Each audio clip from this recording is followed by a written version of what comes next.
ఓం శక్తి గురుభ్యో నమః గణాధిపతయే నమః.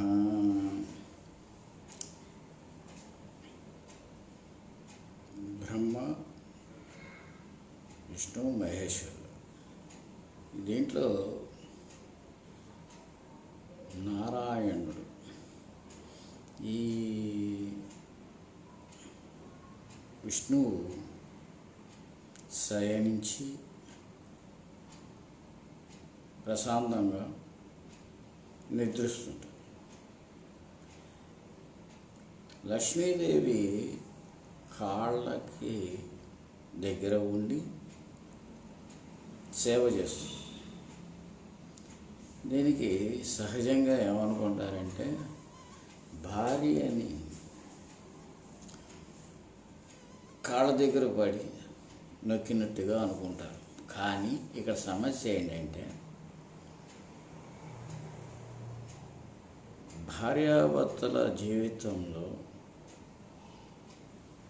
భర్తకి భార్య లక్ష్మీదేవిలాగా ప్రవర్తిస్తూ ఆ లక్ష్మీదేవిని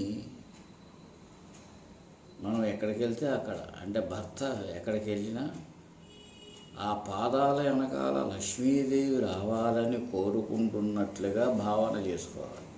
అంతేగాని స్త్రీలు బానిసల్లా అనుకుంటే చేయగలిగేది ఏం లేదు. ఈ విధంగా ప్రతి ఒక్క స్త్రీ భర్త పాదాలకి దగ్గర ఉండటం అని కాదు, ఆ లక్ష్మీదేవి ఉండి ఆ పాదాలు వెళ్ళిన చోట లక్ష్మీదేవి అనుగ్రహం పొంది ఇంటికి ఆ లక్ష్మీదేవిని తీసుకురావాలి అనే కోరికతో ప్రతి స్త్రీ కనుక ఉన్నట్లయితే అది అద్భుతమైన జీవితం. అన్యోన్య దాంపత్య సుఖసౌఖ్య సంతాన యోగ్యతా ఫలసిద్ధిరస్తుకి మూలాధారం అవుతుంది. అందువలన ప్రతి ఒక్కళ్ళు బానిస అని అనుకోకుండా ఈ విధంగా కనుక ఉన్నట్లయితే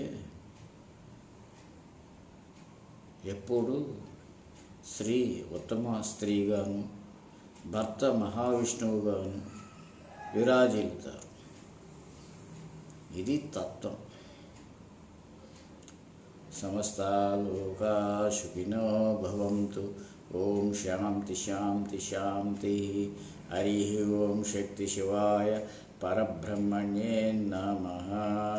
హరి ఓం హరి ఓం హరి ఓం.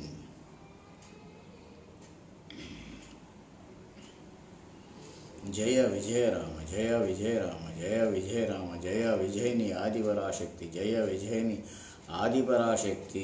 అన్యోన్య దాంపత్య సుఖ సంతాన యోగిత ప్రసిద్ధిరస్తు. ఆచంద్ర ధారాక వంశాభివృద్ధిరస్తు. మనశ్శాంతిరస్తు.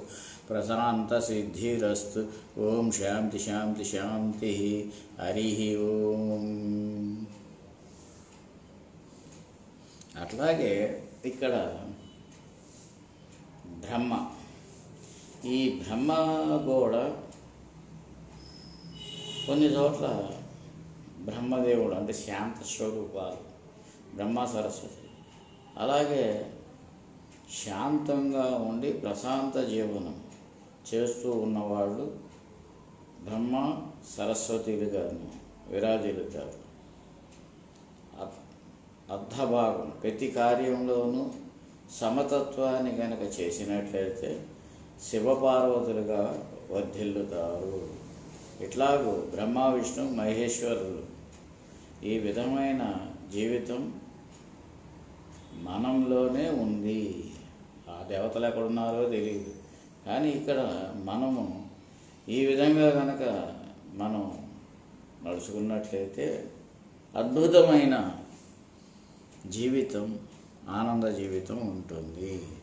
సమస్త లోకా సుఖినో భవంతు. ఓం శాంతి శాంతి శాంతి. హరి ఓం హరి ఓం హరి ఓం.